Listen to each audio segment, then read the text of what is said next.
And Sasaki also, as I understand it, and this may come up later, but used a slightly different sword.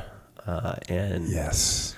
And we can get to that if you want me to hold. No, it's cool. He uses a sword called the drying pole.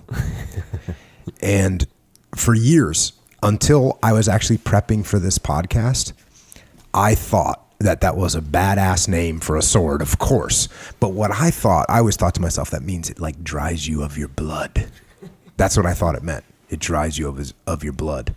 And then as I was researching for this podcast, it's actually, and correct me if I'm wrong, but from what I found, there's a method of drying your clothes on a stick, a long stick.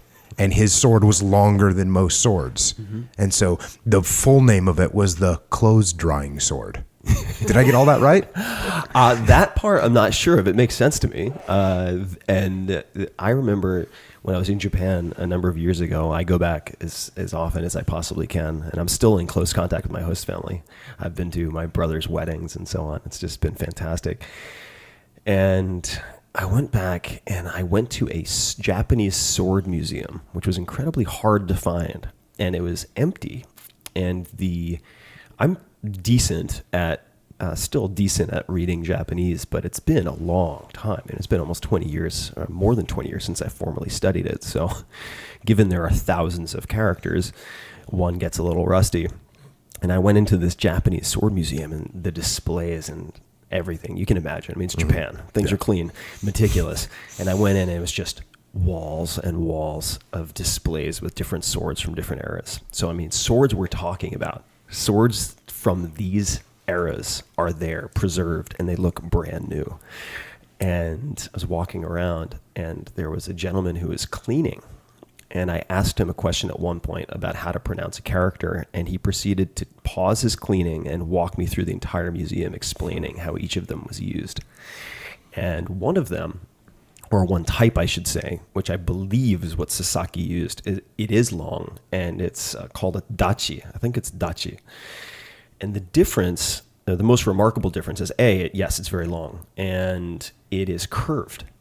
And it would be used very often by horsemen, and it was curved so that they could strike down their opponents without getting the blade stuck in their bodies. Because if you have a straight blade, or relatively straight blade like a katana, it's almost like having a straight bladed hatchet that you swing into a tree. It's like thunk, and it gets stuck. Mm-hmm. Well, if you're on horseback, that's a big problem.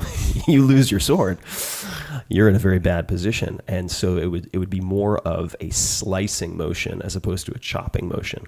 And the dachi was very effective for that reason. Also another reason that it tended to be longer. Yeah, because you're fighting from on top of a horse, so you got to reach down. Yeah, apparently they're saying that this sword was about 9 to 12 inches longer than the normal sword. And they gave it this name, the drying pole, which again, I always thought was about. That's the way my mind works, Echo Charles. Don't be laughing. Oh, man. Turned out it's just drying your underwear outside on a broom handle. Yeah. Everything's cooler in my brain.